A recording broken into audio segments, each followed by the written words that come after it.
trvá tá nečakaná chvíľa náhlej tichej paniky. Len takto stojí prilepená o seba a čaká.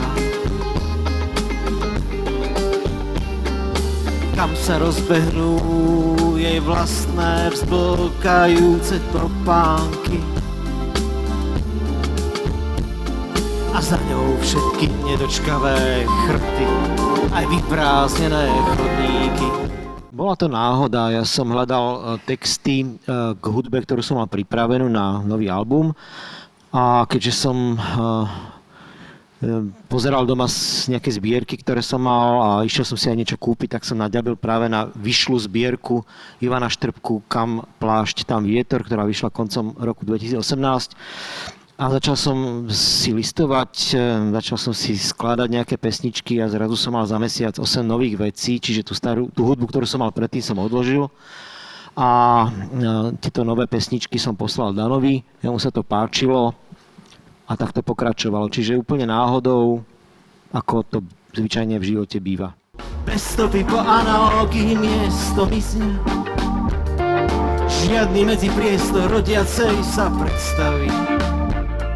Len povrch na povrchu, na ktorom strácajú sa všetky mená veci a ich neprítomnosť sa s nami prekrýva. Hranica, hliadka, cudzie zvuky, bielosť nebná muchu tmy a temeno, ktoré nevníma, nás zastaví.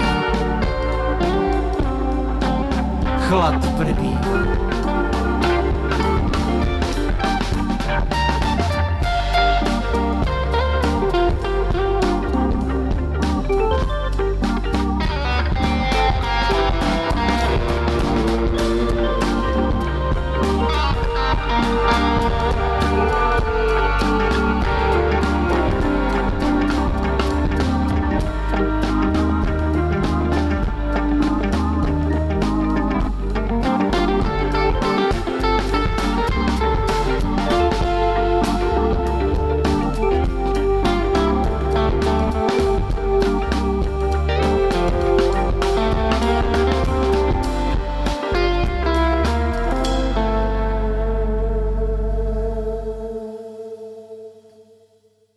Sa hrala, nič som od toho neočakával a na konci toho procesu bolo 8 pesničiek, ktoré ma bavili a nezamýšľal som sa nad tým, že či sa to má spievať alebo nemá spievať a kto to má spievať, jednoducho ma to bavilo.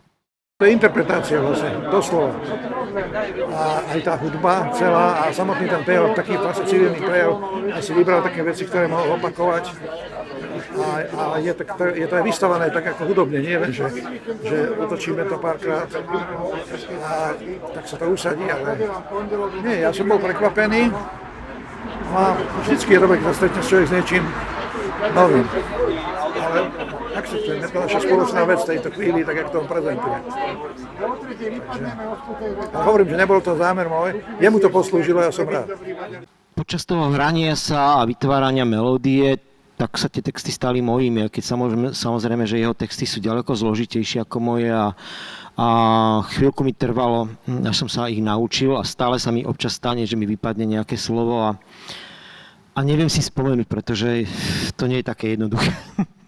Sú to naozaj niekedy dvojslovné obrazy a na prvý pohľad tie slova ako keby k sebe nepasovali, až keď to človek precíti a vie si predstaviť nejaký obraz, tak pochopí, že čo všetko v tom je. Čiže nie sú jednoduché texty. Pohodí noc a prebudiť sa, srdce túži. Ak nie teraz, tak kedy máme hovoriť o bytí aj o nití.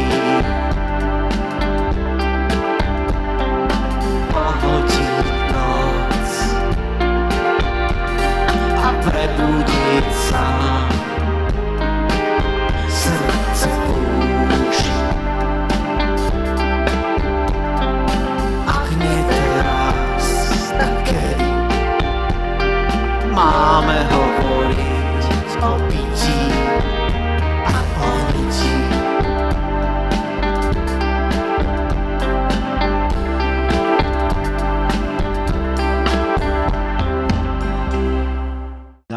Tuk, to je vlastne so mnou asi jediný teraz s nami, ktorý je z pôvodnej kapely Ali von Rashida, aj spoluautor mnohých vecí, aj vlastne mám pocit, že bez nášho skúšania u neho v izbe a natáčania na magnetofón by mnoho vecí nevzniklo. A ja som sa veľa naučil pri tomto hraní spolu s Danom a možno aj on to povie sám, či sa niečo naučil, ale my sme takí, akože už neviem koľko tých desiatok rokov spolu hrávame s nejakými prestávkami, ale stále sa k sebe vraciame a stále niečo urobíme, či už scénickú hudbu alebo nejaký ten album, čiže Dano Hurtuk gitara a spev občas, spoluautor, spoluaranžér. A Joško Šariský, tak to je taký ako keby nový člen, ale viac menej sme sa spoznali v štúdiu, pretože on točil album Burger Štrbka. A potom sme ho prizvali, aby s nami hrával. A myslím, že sme urobili dobre, že sme ho prizvali a on, neviem, či urobil dobre, že povedal, že s nami bude hrať. No a na záver bicie vlastne hráva môj synovec, čo je také pre mňa milé, že hrám so synovcom, ktorý hrá na bicie. Dalibor Burger.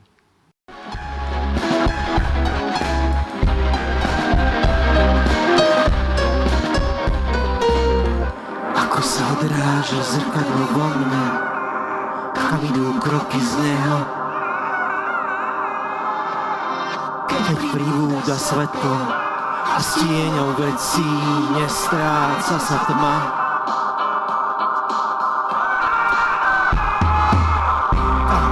Pohľad míňajúci, tiché šerochodby. Povrch je nahý, stred sa blíži a oko slzí.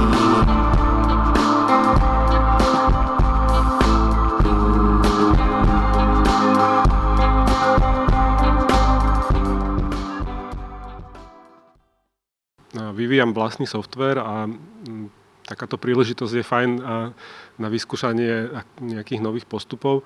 V zásade ten software je urobený tak, že ten obraz vzniká ako keby real time, čiže je to nejaké plátno, na ktoré v podstate podobne ako maliar nanášam ako keby tú vizuálnu informáciu, ktorá sa nejakým spôsobom v čase ako keby mení, blenduje, čiže je tam vytvorený taký nejaký procesuálny aspekt, ktorý tú projekciu stále nejakým spôsobom v čase ako keby posúva a obmienia.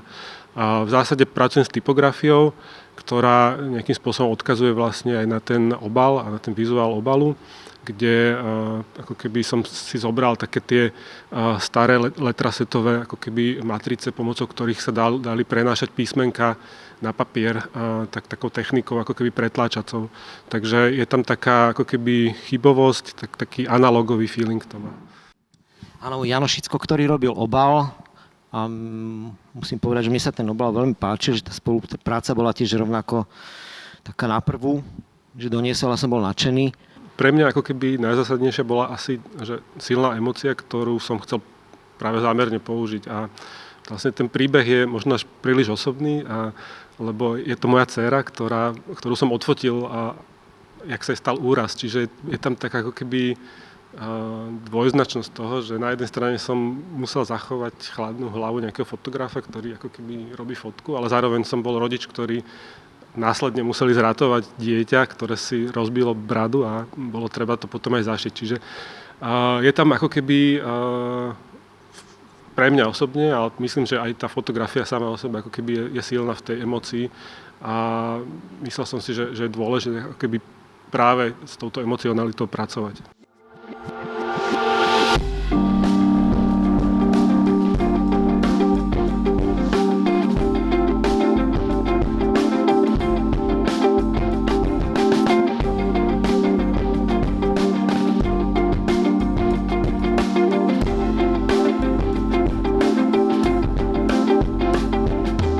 Ďaleko za oknom sa po celý deň myhá. Dlhý, neskutočný papierový vlak. Dieťa má hlboké a veľké tmavé oči.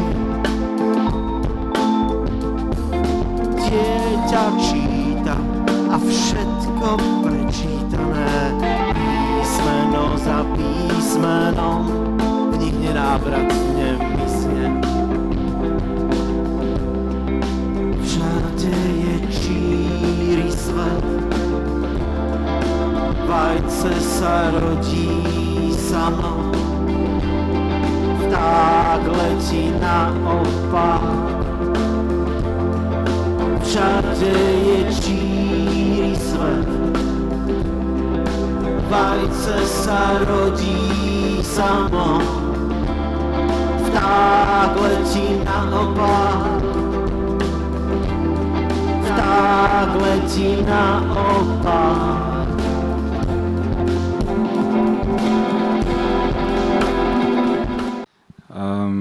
Ako Ľubo spomínal, poznáme sa už dlho a Ľubo je môj teda ako dlhoročný, ako taký blízky človek alebo kamarát a tak tu už bolo povedané, že texty pána Štrbku sú svojím spôsobom ako nejaké iné alebo jedinečné, úplne ako špecifické, tak si myslím, že aj Ľubo je hudobne tiež úplne špecificky jedinečný alebo neskopírovateľný autor a možno práve preto tieto ako keby dvaja ľudia alebo tieto dve osobnosti nejako spolu boli schopné vytvoriť taký priesečník, ktorý ako na mňa pôsobí veľmi inšpiratívne, takže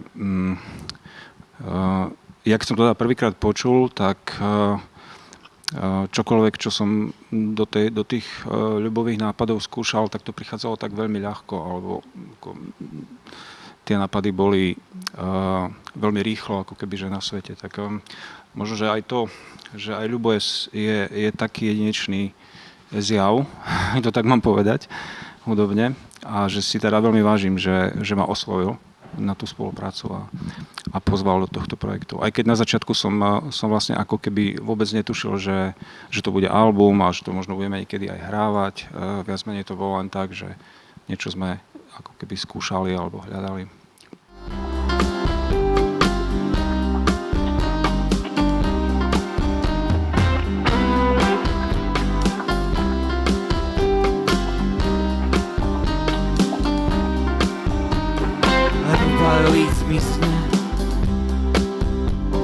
Vlákna svetla a vlákna tmy sa tesne preplietajú na každom kroku a nepretržite nás premietajú. Beží to, pohyb sa nezastaví v prílive temna, ktoré dýcha. Nemôžeme ani na okamih zavrieť oči. Svetlá sú plné ulice, tak trváme, viac netreba. Sme všade, na všetkých nahých miestach mysle, z dvoch strán bez mince.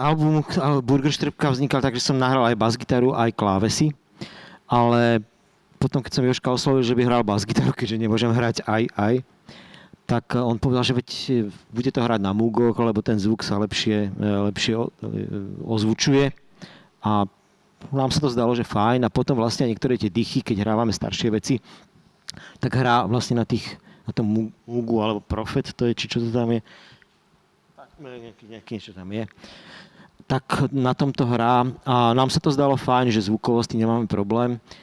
Ja teda možno, že poviem, že v tom ďalšom albume, ak vyjde, zatiaľ mám pocit, že má všetky atribúty toho, aby to vyšlo, tak tam to pribudne znova saxofón, tak ako to bolo v Ali ibn Rashid kedysi na začiatku a bude to hrať Janko Višňovský, tak ako to hral kedysi. Takže pribudne saxofón, ale asi tie Profety ostanú tiež, alebo ten múk ostane. A ja by som doplnil, ja som bol oslovený hrať bas-gitaru a keďže som si bas-gitaru nekúpil, tak som použil to, čo som vlastne mal v štúdiu. Takže preto je ten A keďže si múk na pódiu. bas-gitaru v živote nehral. Nehral som nikdy bas-gitaru, ale bol som oslovený hrať bas-gitaru, takže takto. A možno, že aj to, že našou ambíciou nebolo úplne tie skladby, tie ako staršie skladby nejako doslova alebo presne interpretovať, tak ako kedysi, ale skúšali sme to zahrať proste nejako inak. Čiže aj tie zvuky synťákov v base a tak sa nám zdali celkom fajn. Ako nemali sme proste ambíciu to nejako presne zahrať znova.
Ďakujem pekne.